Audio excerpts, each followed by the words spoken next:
Welcome to Dan Really Likes Wine, presented by Norman Goodfellows, and welcome to the lunchtime buzz of the Shortmarket Club, a space you'll have seen on the show before. We've had wine with, amongst others, Brewer Raats here, had wine with Hunter Storm here, had wine from the Newton Johnsons. Bevan was up here not that long ago. It's a place I really enjoy coming, and now I've got an added reason to do so, because a new addition to the Luke Dale Roberts offering, not just the restaurant, or indeed his restaurant across the way in the form of the Potluck Club, but also a new menu. And this is a menu made for people like me, because it's called a business lunch menu, where basically you get to come out and hang out with cool mates, have a really good meal and a couple of glasses of wine. You can have a couple of glasses of beer as well if you'd like, but for me naturally it's the wine. And the way this works out is a set menu, few different options from a menu that's always had that lovely hint of the East, a bit of Japanese and Far Eastern infusion coupled with some great wine. And so over the course of today's show, I'll be perusing the menu, ordering a few glasses of wine, hanging out with my good friend Len,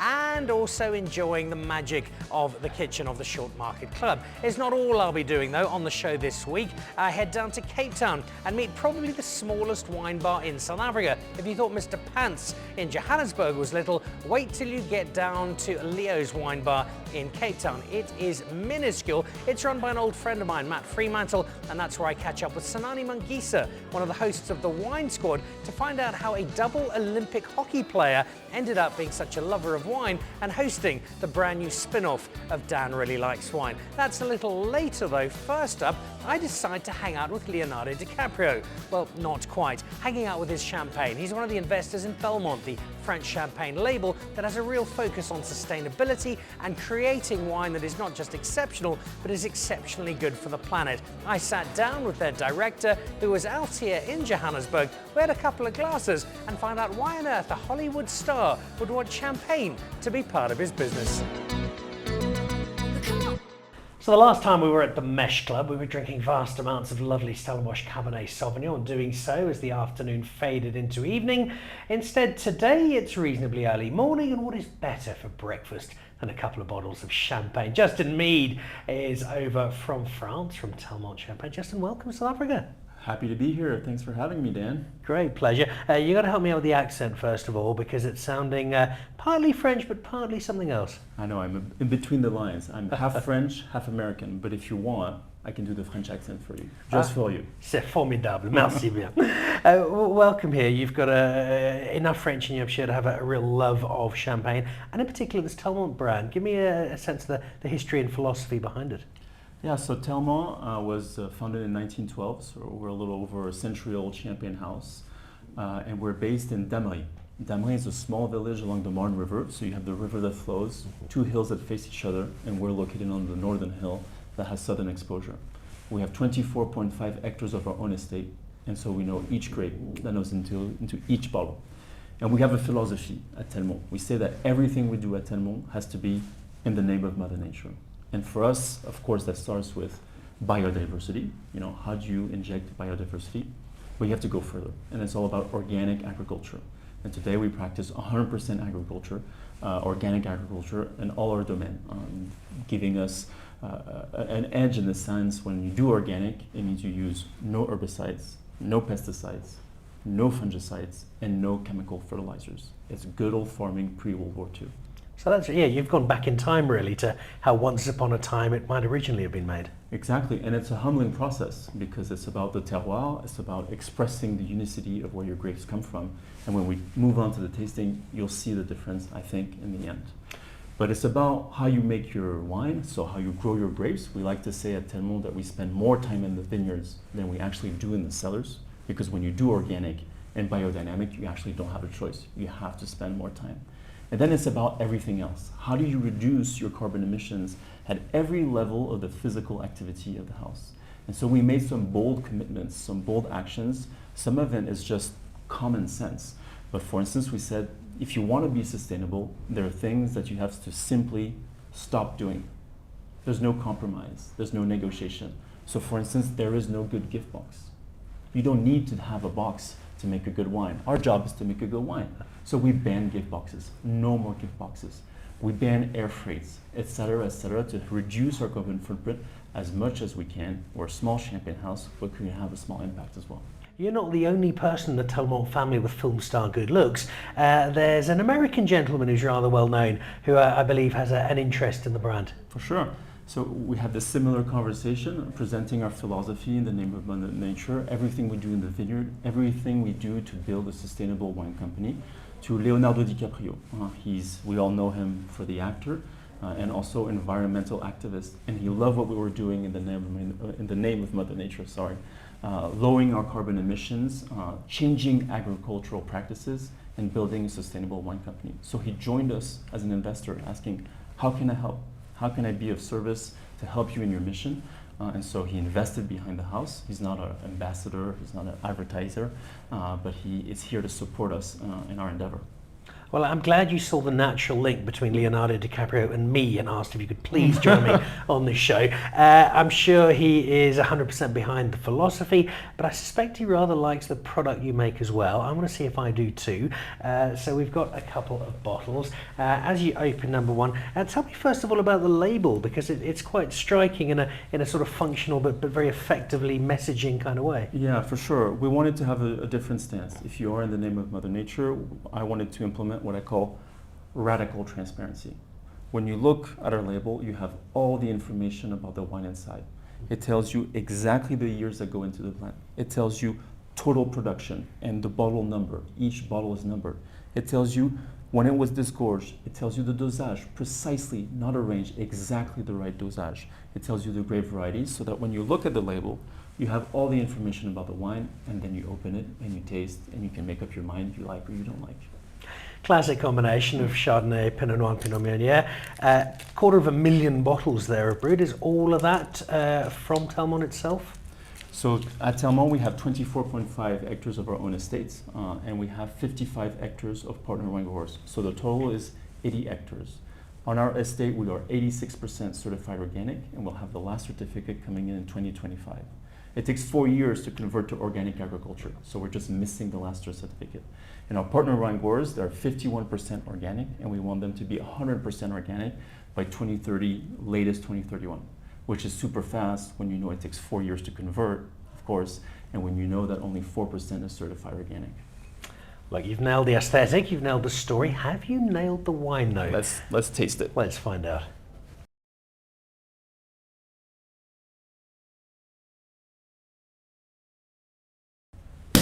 Champagne. Haha. You see, if I'd done that, my hair would be soaked. There'd be a hole in the roof. But you clearly do this several hundred times a week. A day. All right. Just immediately when I look at it, just tell me a little bit about this, just from the colour, from the feel, from the mousse, from what I'm seeing here. So the first thing is when you look at the color of the wine you have in your glass, and it's important to talk about a wine. Champagne is a wine, it needs to be appreciated as a wine. So the first thing is to have it in a wine glass. You don't want a champagne flute because the wine is going to benefit from positive oxidation, contact with air, and with that it's going to open up and you're going to get the full breadth of the aromas it can offer. Then you look at the color, you have this delicate gold with a tiny, I'd say, green reflections, which gives you an indication of the presence of Chardonnay. Here, the blend you have in your glass is 53% Chardonnay, Meunier, 31% Chardonnay, and 16% Pinot Noir. So I'll agree with you on everything but one. I don't agree on the glass for other people. I like to give them flutes because then they get a nice small amount, and then I get the big glass. Then it works perfectly. The big burgundy glass, right?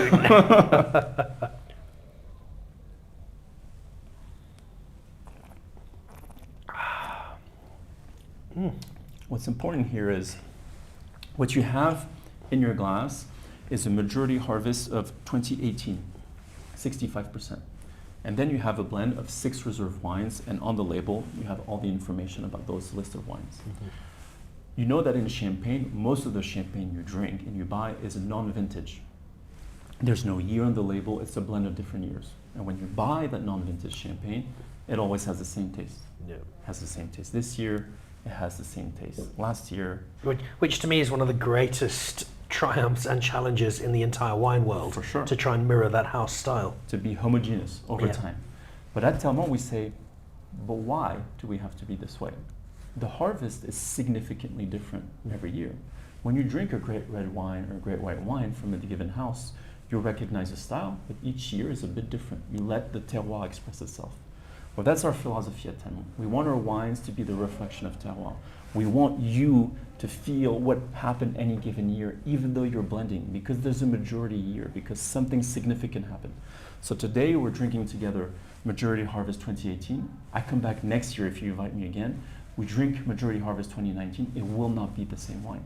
You'll recognize the style, but you will live a different experience. It is a delight. It's one of two delights you have brought along. I'm fascinated in our second bottle. I'll bring that rosé in here because particularly in South Africa, we're finding with our Cup Classique, rosé is a style. People are just gravitating towards pink bubbles. Is that a trend you see globally? Yeah, you see a lot of rosé appeal. For instance, this rosé that we're about to open, we make 54,572 bottles, and we are on allocation. We don't have enough because there's a strong pull for more and more rosé, for sure. And you're opening one for me, untouched, Justin.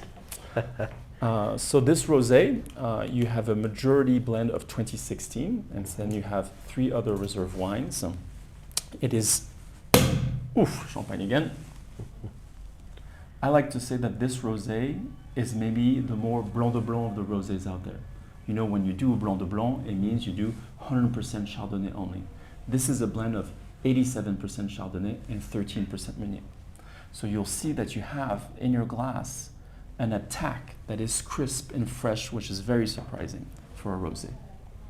Cheers. Santé, monsieur. So we're looking for this delicate pink color, light melon color. So we're not in the ruby colored color scheme.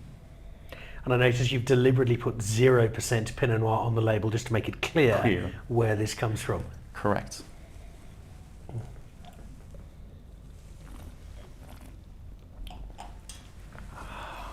Normally you start seeing an identity in between the two wines.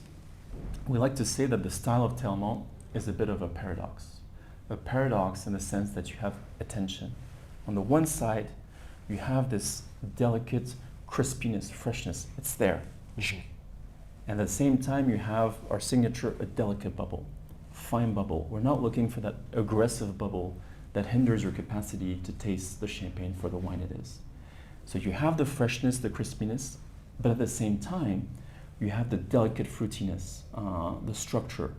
And the finale is long lasting, but it's not heavy on your palate. You don't have something that's overly heavy and lingering. It's delicate, makes you want to have another sip. Justin, thank you. Some delightful champagne. I think we're going to be seeing a lot more of it in South Africa, and hopefully a lot more of you in South Africa as well. Thanks for having me, Dan. It's been a pleasure. Great. Santé. Santé. So there we go. And the real benefit of this, every single glass I drink makes the planet a better place. I've got a bottle or two to finish. Cheers. So that is the Champagne Telmont story. Look out for Champagne Telmont in Norman Goodfellow soon, and on the Dan Really Likes Wine store. And there's a lot to take into from that story, not just some high quality French champagne, but also this real focus on sustainability, the lighter bottles, the methods of making, the elements of no gift boxes, for instance, stuff that they've clearly thought about. And they all sound a little small, but you bring them all together, and clearly this is a brand that's going to have quite an impact on the environment, and to boot, it is some rather nice champagne. Now, speaking of rather nice stuff, this is how the menu works if you're coming for a business lunch. My wife will never believe that's what I'm doing. You've got 3 options with your starter, and again, it's that hint of the East to it. A buttermilk cake roti that's sitting in front of me now. There's a deboned chicken wing with a Vietnamese pork stuffing. There's a Japanese pancake. Move on to your main course. Tomato gnocchi, which I absolutely love. It's a winter staple in the Nicol household. A Japanese pork belly, that'll be on my horizon a little later on. Or a crispy chickpea salad if you feel like something a little lighter. And then you can add in some dessert as well. And so I've gone for the hake roti to start with. It's not just the food though.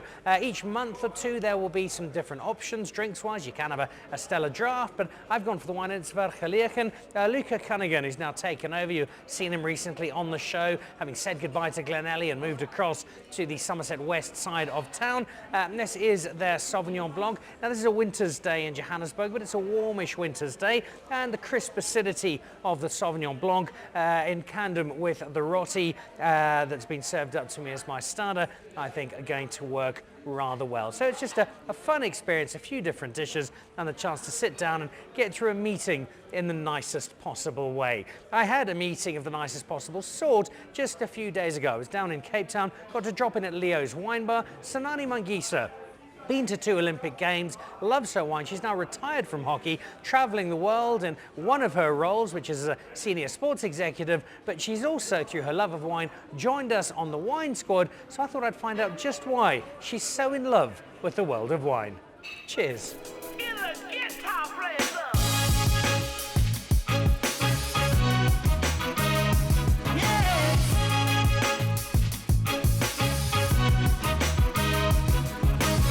So a while back I was having a glass of wine with a sommelier friend in Cape Town and asked about wine bars, and a couple were mentioned, and then the name Leo's came up, and I'd never heard of it, and then the name Matthew Fremantle came up. I know that name, but he's not involved in the wine industry. He's a golf journalist and occasional poet who annoys my Facebook timeline on a weekly basis. Well, it turns out he actually is involved in the wine industry, and this tiny little corner of Bree Street is a bagel shop by day and what has become one of the coolest wine spots in town by night. So I thought I'd drop by, but I'd drop by with company, because alongside me is someone who's not just a good friend, but someone who drinks even more wine than I do, even though she's about a third of my size.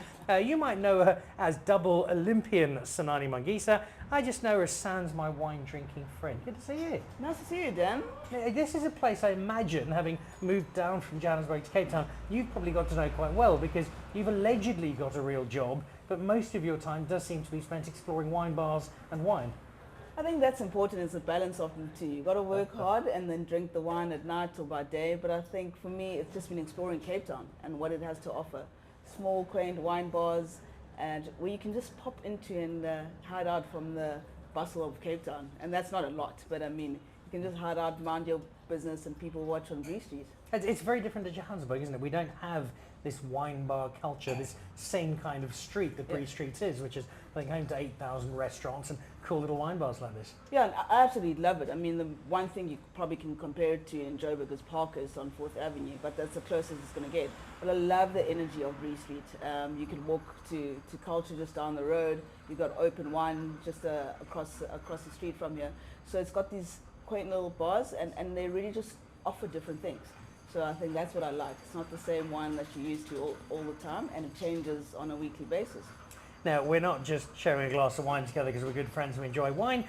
You've taken this a step further, and I'm very glad you have, because Dan Really Likes Wine has got a new production. The Wine Squad is just getting going, and I'm very excited to have you as one of the hosts. And I know you are, because your love of wine, and I've been part of that journey over the last few years, has become more than just a fleeting interest. You're genuinely not just passionate, but also interested in wine and the wine process.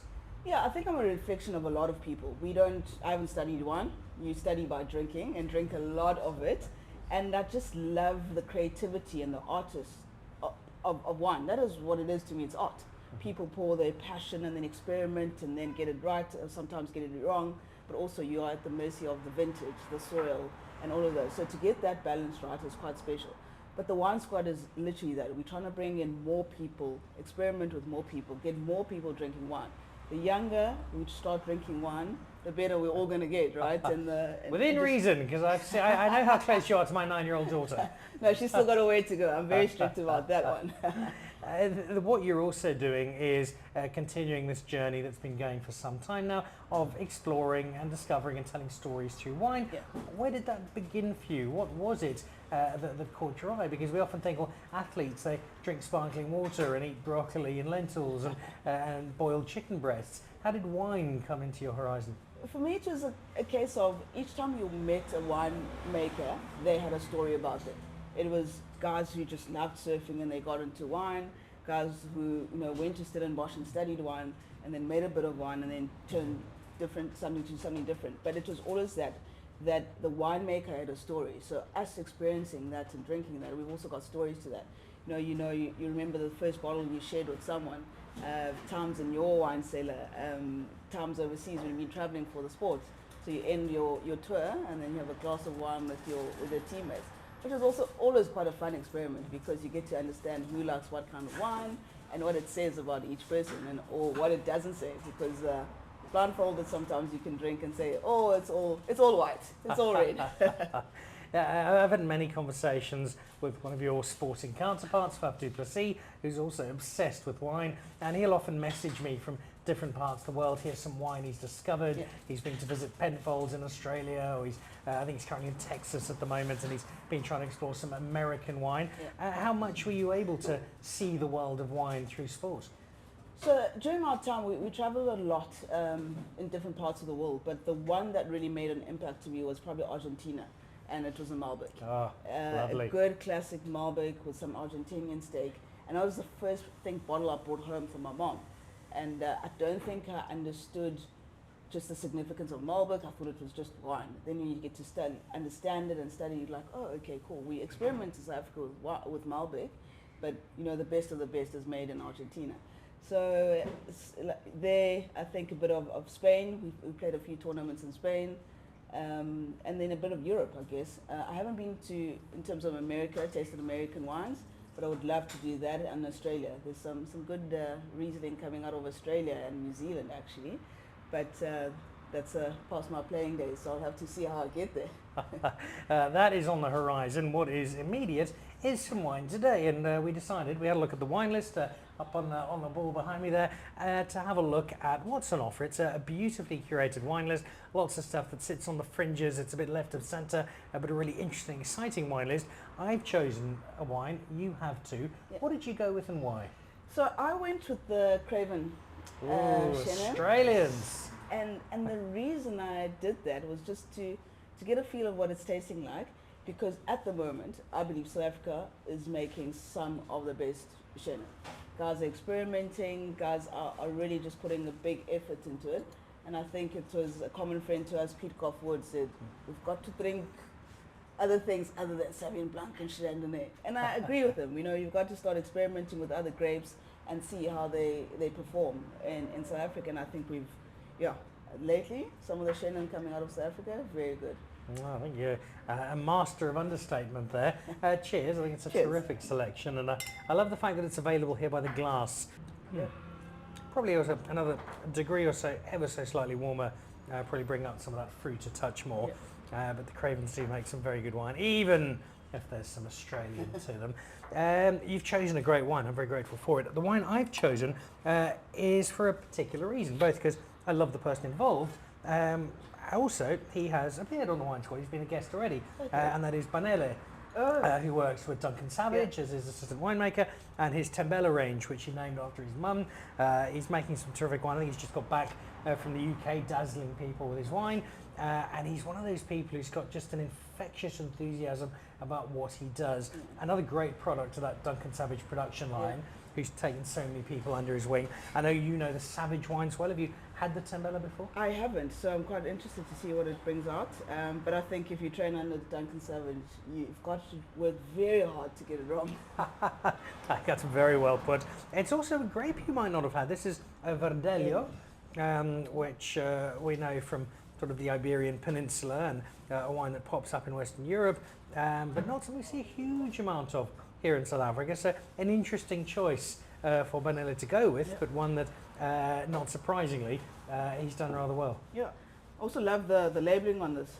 Probably, as you said, an ode to his mom. We've got some African woman on the front there. Sanani, great selection. Always lovely spending time with you over some wine. Good luck with the Wine Squad. Thank you for being part of it. A really exciting new chapter in wine storytelling. And I know there are many more bottles and many more wine adventures to come. And I'm looking forward to bringing a lot more people along the journey. Let's drink more wine, pay homage to the artistry that it is and the creativity these winemakers are bringing to us. So there we go. Sanani Mangisa, over 100 caps for South Africa as one of the finest hockey goalkeepers the game has seen, now reborn as a wine expert and enthusiast on the Wine Squad. Do look out for it and watch new episodes as they come through, telling some wonderful South African wine stories through a brand new wine lens. There are many adventures to come based on this one as we say goodbye from Leo's in Bree Street. Drop by, ask for Matthew Fremantle, tell him Dan and Sanani sent you, and he'll charge you double. Cheers. So there you go, the story of an Mtata hockey player who made good on an Olympic dream not once but twice and is now making good on her wine dreams, just discovering this whole new world and having so much fun exploring it, and together with people like Patson Maton said, joining up on the Wine Squad. It's a really cool new show. Look out for it if you haven't seen it. Also look out for the Shortmarket Club. If you haven't been, the full tasting menu in the evening is a glorious, majestic, grandiose affair. This is the pared down version, but it's a really nice way to get introduced to both the cuisine of Shortmarket and the atmosphere of what's a really cool inner city, almost brasserie style vibe with some lovely food and also some pretty good wine. Enjoying that Vergelegen. As you can see, there's not too much left. That would be my friend Len, who's rather thirsty. A big thank you to Sanani and to Matt and the team at Leo's. Thank you too to the Belmont team and to Emma for introducing us to some great champagne and Leonardo Dicaprio's story of bubbles. And thanks to the Shortmarket Club, Luke Dell Roberts opening another great outpost and having a lot of fun therein. That wraps us up for the show this week. We'll see you again next week. Keep drinking and supporting South African wine. This is Dan Really Likes Wine, brought to you by Norman Goodfellows. See you next week. Goodbye.